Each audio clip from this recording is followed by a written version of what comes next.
नमस्कार दोस्तों, स्वागत है आपका हमारे चैनल पीछे स्टडी में।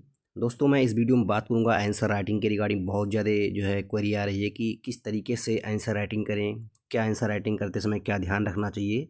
सारा कुछ मैं इसमें डिस्कस करूंगा, क्योंकि मुझे 5-6 मेंस देने का एक्सपीरियंस है और साथ में इंटरव्यू भी दिया हुआ है मैंने। और मैंने ये देखा है कि किस तरीके से जो है एग्जामिनर किस आंसर लिखने पर ज़्यादा नंबर देता है, कब कम नंबर देता है। क्योंकि मुझे सभी उतार चढ़ाव मैंने देखे हुए हैं, ठीक है। तो जो मेरा एक्सपीरियंस रहा है तो वो मैं आपको शेयर करूंगा कि एक बेहतर आंसर कैसे लिखा जाए। और अगर आप 2024 की यूपी पीसीएस परीक्षा में प्रतिभाग कर रहे हैं फ्रेंड्स, तो ये जो मैं बता रहा हूँ इसको आप ज़रूर से ज़रूर जो है फॉलो करेंगे तो आप निश्चित ही जो है बहुत ही अच्छा नंबर प्राप्त कर पाएंगे। सबसे पहली बात फ्रेंड्स, बच्चों के मन में ये पूरा, अगर आप बिगिनर से या अभी फर्स्ट या सेकेंड मैन से आपका, तो आप ज़रूर पूरा वीडियो ज़रूर तक अंतिम तक देखिएगा फ्रेंड्स। ये आपके लिए बहुत ज़्यादा बेनिफिशियल होने वाला है, ठीक है। सबसे पहला जो क्वेश्चन होता है बच्चों के मन में, ये भय होता है, डर होता है हमेशा से कि सर आंसर राइटिंग शुरू कैसे करूं। वो आंसर राइटिंग शुरू ही नहीं कर पाते हैं। ये सबसे बड़ा डर होता है। जिस दिन जो स्टूडेंट होता है वो आंसर राइटिंग करने लग जाता है, तो मान के चलिए उसका 50% काम हो गया, ठीक है।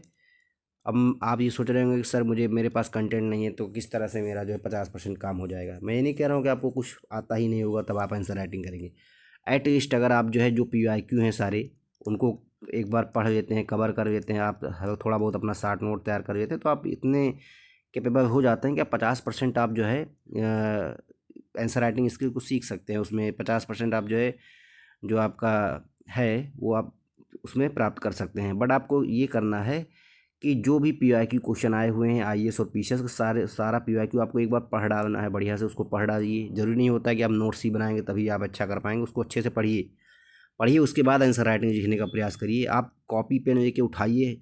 हो सकता है कि पहले आप लिखेंगे तो इंट्रोडक्शन उतना अच्छा ना हो, मेन बॉडी उतनी अच्छी ना हो और कंक्लूजन भी उतना अच्छा ना हो। बट आप धीरे धीरे जब एनालिसिस करेंगे, जब आप 50-60 का आंसर राइटिंग प्रैक्टिस कर चुके होंगे, तो देखेंगे आपका जब नेक्स्ट आंसर आएगा वो फर्स्ट आंसर की तुलना में काफ़ी ज़्यादा बेहतर होगा, ठीक है। तो ये चीज़ आप ध्यान दीजिए कि मैं इम्प्रूवमेंट कैसे करूँ, कहाँ पर मेरा इम्प्रूवमेंट होगा। तो आप एटलीस्ट आंसर राइटिंग करना स्टार्ट तो करिए, चाहे वो मेंस दे रहा हो चाहे मेंस ना दे रहा हो। ये सभी के लिए बात अप्लाई होती है। अगर आप, आपके अंदर में भय है कि सर मुझे आंसर राइटिंग में कैसे करूँ, ये मैं क्या इंट्रोडक्शन में क्या लिखूंगा, तो आप धीरे धीरे करिए। मॉडल आंसर देखिए। अगर आप आंसर लिखते हैं नहीं समझ में आ रहा तो मॉडल आंसर देखिए कि आपने क्या लिखा, उसमें क्या कमियां, उसको रेड पेन से उसको इंडिकेट करिए। तो इस तरीके से आप आंसर राइटिंग को करिए तो आप निश्चित ही जो है बहुत ही अच्छा करेंगे।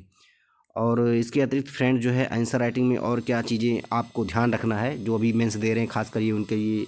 सबसे पहले फ्रेंड्स, जो इंट्रोडक्शन में तीनों सेगमेंट की बात करूँगा। इंट्रोडक्शन की मैं बात करता हूँ कि इंट्रोडक्शन में आपको कितने अप्रोच अपनानी चाहिए। इसमें 3-4 तरीके फ्रेंड्स हो सकते हैं इंट्रोडक्शन में।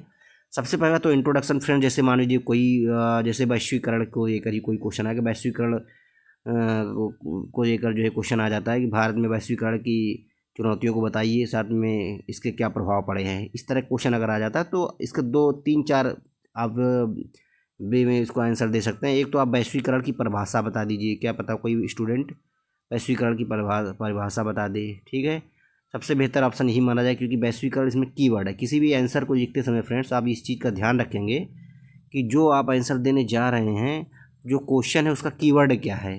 आंसर देने जा रहे हैं उसका कीवर्ड क्या है, वो जो कीवर्ड होगा फ्रेंड्स, उसी कीवर्ड पर ही, उसी कीवर्ड के अकॉर्डिंग ही फ्रेंड्स आप आंसर लिखेंगे, ठीक है। जैसे मान लीजिए वैश्वीकरण आ गया तो उसमें वैश्विक जो क्वेश्चन में आपका कीवर्ड है उसको आप देखिएगा। और इसमें और चुनौतियों से भी स्टार्ट किया जा सकता है कि कोई अगर रिपोर्ट आई हो कि वैश्वीकरण के कारण भारत में किसी भी क्षेत्र को लेकर जो गिरावट आई, उसको भी, उसको दिखाते हुए भी आप एक इंट्रोडक्शन लिख सकते हैं, ठीक है। इसमें 2 प्रकार से इंट्रोडक्शन कम से कम लिखा जा सकता है कि एक उसके डिफिनीशन से, एक चुनौती से। और फ्रेंड्स कोई क्वेश्चन, जैसे मान लीजिए जलवायु परिवर्तन से कोई क्वेश्चन आ गया, ठीक है, इसकी चुनौतियाँ क्या है और इसमें जो है मतलब इसका बदलता स्वरूप, ठीक है। इस तरह का कोई क्वेश्चन अगर आ जाता है तो आपको उस भी जलवायु परिवर्तन की, एक तो होगा कि जनरल आप जलवायु परिवर्तन का परिभाषा दे देंगे, तो ये ज़्यादा प्रभावी नहीं होगा, क्योंकि फ्रेंड्स ये जो है फ्लेक्सिबल चीज़ है। जलवायु परिवर्तन की वजह से जो है चीज़ें बहुत तेज़ी से बदल रही हैं, तो आपको क्या करना है, फैक्ट्स के साथ स्टार्ट करना है यहाँ पे आंसर।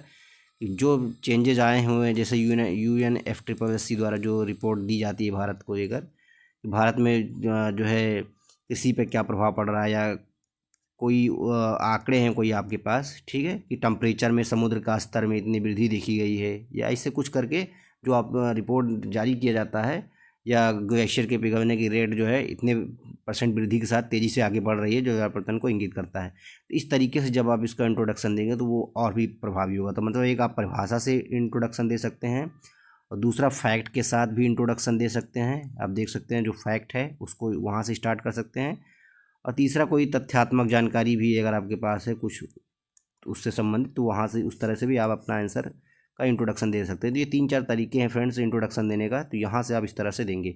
उसके बाद फ्रेंड्स जो है आप आएंगे अपने मेन बॉडी पर। मेन बॉडी में फ्रेंड्स जो है एक चीज़ का ध्यान आपको ये रखना है कि मेन बॉडी में फ्रेंड्स जितने भी सेगमेंट में क्वेश्चन पूछे गए हैं उसको तोड़िए, ठीक है।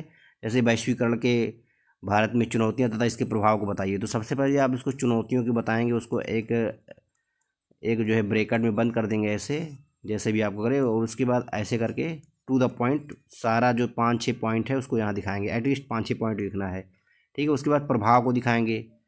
तो आंसर में मोनोटोनस ना है तो क्या कर सकते हैं आप, थोड़ा एक डायग्राम बना सकते हैं, ताकि अब यहाँ पॉइंट में आप दे चुके हैं तो यहाँ पे आप पॉइंट ना दीजिए, यहाँ कुछ ऐसे डायग्राम बना सकते हैं या कुछ ऐसे डायग्राम बना दीजिए, जिस तरह भी आपको बेहतर लगे वो आप डायग्राम बना सकते हैं, ठीक है। और एक अच्छा सा मैप भी आप किनारे फ्रेंड्स दिखा सकते हैं। जैसे मान लीजिए जलवायु परिवर्तन संबंधित कोई क्वेश्चन आ गया तो वहाँ एक अच्छा सा मैप ऐसे बना दीजिए, वो और प्रभावी होगा कि जो कि यहाँ पे समुद्र का जलस्तर तमिलनाडु में जो है बढ़ रहा है, दिखाया गया है। यहाँ पे आप दिखा सकते हैं कि सूखा की प्रवृत्ति में वृद्धि हुई है, राजस्थान के क्षेत्रों में मरुस्थलीकरण में वृद्धि हुई है। सब जलवायु परिवर्तन का इफेक्ट यहाँ दिखा दीजिए कि ग्लेशियर का जो है जो पिघलन रेट है, पिघलने की दर जो है बहुत तेज़ी के साथ बढ़ रही है। यहाँ हिमालय का जो यहाँ पे गंगोत्री, और यहाँ पे कई रिपोर्ट में बताया गया है गंगोत्री ग्लेशियर के पिघलने की जो दर है बहुत तेज़ी से। तो इस तरह से जो आपके पास आंकड़े हैं आप इसको एक बॉक्स में बंद कर दीजिए, और ये देखिए जलवायु परिवर्तन संबंधित क्वेश्चन इस तरह से इसको यहाँ दिखा दीजिए। उसके बाद एक अच्छा सा इंट्रोडक्शन फ्रेंड्स, इसमें जो है 4-5-6 पॉइंट सब में दिखाना रहेगा आपको। उसके बाद इंट्रोडक्शन में फ्रेंड्स आप क्या करेंगे कि अगर आपके पास जिस तरह का क्वेश्चन होता है उसी तरह का इंट्रोडक्शन भी होता है। इंट्रोडक्शन फ्रेंड्स, कंक्लूजन फ्रेंड्स जो है क्या होना चाहिए, हमेशा एक पॉजिटिव कंक्लूजन आपको देना है, भविष्योन्मुखी कंक्लूजन होना चाहिए, ठीक है। सतत होना चाहिए, उसमें सततता दिखे एग्जामिनर को। इससे एग्जामिनर आपके जो आपका अप्रोच है, जो सोचने का तरीका है, उसको जान पाता है कि कैसा लड़का सोच रहा है। तो आप जो है इंट्रोडक्शन एक जो है भविष्योन्मुखी देंगे, साथ में पॉजिटिव कंक्लूजन हमेशा होना चाहिए। क्वेश्चन में ध्यान ये रखना है आपको कि हाँ इस तरह भारत की विकास दर में बहुत ही प्रभावी वृद्धि होगी, सतत विकास लक्ष्य इसको प्राप्त किया जाए। SDG गोल को दिखाते रहिएगा फ्रेंड्स, ठीक है। अगर क्वेश्चन जलवायु परिवर्तन से है तो SDG कौन सा दिखाना है, 13 है आई थिंक, ठीक है। तो 13 को दिखाइए कि इस तरह SDG 13 के लक्ष्य को प्राप्त किया जा सकता है, और भारत अपने विकसित भारत की संकल्पना को 2047 तक जरूर पूरा कर पाएगा। तो ये इस तरह से पॉजिटिव अप्रोच को दिखाते हुए, ताकि एग्जामिनर को लगे हाँ ये लड़का निगेटिव चीज़ों पे कम विश्वास करता है और एक अच्छे जो है पॉजिटिव अप्रोच की ज़्यादा ये इसका जो है माइंड है। तो इस तरीके से जब आप करेंगे, अच्छा जो है कंक्लूजन देंगे, तो एग्जामिनर सीधी बात है आपको देगा आंसर नंबर देगा। तो जो जो कंक्लूजन हो उसमें जो है कुछ कीवर्ड भी दिखने चाहिए आपको, कुछ ऐसे ऐसे टर्मिनोलॉजी वाले शब्द जो भारत सरकार में बहुत ही यूज होते हैं। जैसे मान लीजिए कि सतत विकास हो गया, ठीक है, समावेशी विकास हो गया, इस तरीके के कुछ शब्द होते हैं जो आपको यूज करने चाहिए।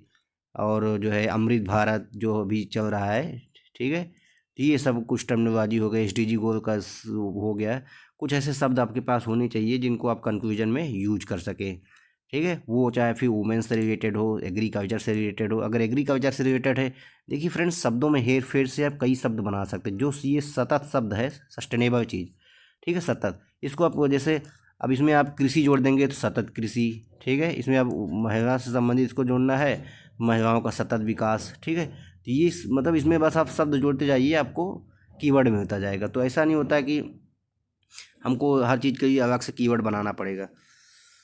तो इस तरीके से आप क्या करेंगे, एक ही शब्द से कई शब्द बना सकते हैं। समावेशी विकास है तो समावेशी विकास का समावेशी कृषि, और समावेशी जो है ग्रामीण अर्थव्यवस्था, इस तरह से आप करेंगे तो सब चीज़ों को समावेशित करेगा। संपूर्ण ग्रामीण व्यवस्था की बात कर रहा है, ठीक है, सभी के जो है सभी को शामिल करने की बात कर रहा है।